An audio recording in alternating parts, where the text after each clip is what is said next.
Even though humans are getting better at controlling nature, we are still quite vulnerable to natural catastrophes.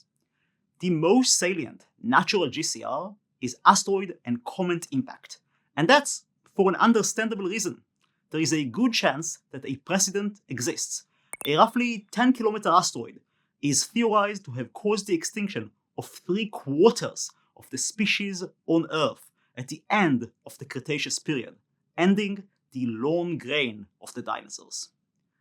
One of the things that makes a large asteroid hit a global event is the resulting cloud of dust and ash that rises to the upper atmosphere, blocking the sun's light and potentially cooling the globe for years, causing massive plant death and the freezing or starvation of animals, and thus harming the balance of the entire ecosystem.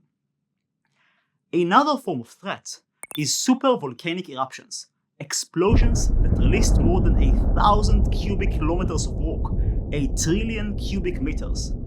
In such extraordinary eruptions, it is likely that everything within 100 kilometers of the blast will be directly devastated. Similar to asteroids and comets, a key problem is the ash and dust. When Mount Toba erupted in Indonesia tens of thousands of years ago, it is thought to have lowered the global temperature by several degrees for several years.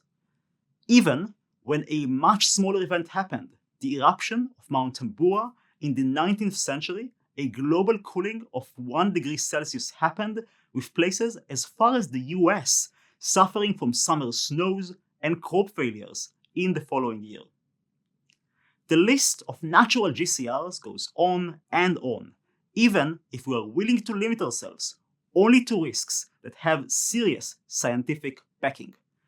As a few additional instances, phenomena like supernovas or gamma-ray bursts, extremely energetic cosmic events, could trigger occurrences that may erode our ozone layer, leaving us more exposed to UV radiation for a prolonged period of time, which can cause harm such as severe damage to our tissues.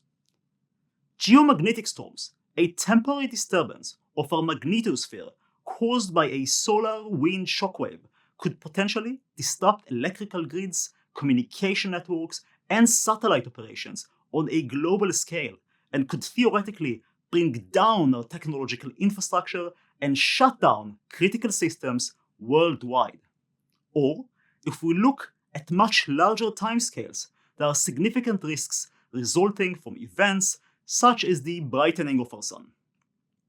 And all of that is without even talking about natural phenomena that are exacerbated by humans, which we'll address later on. Okay, so there are many plausible natural catastrophes, but does that mean we should lose sleep over them? In other words, the question we should ask ourselves is, are these potential catastrophes likely? And can we do something about them?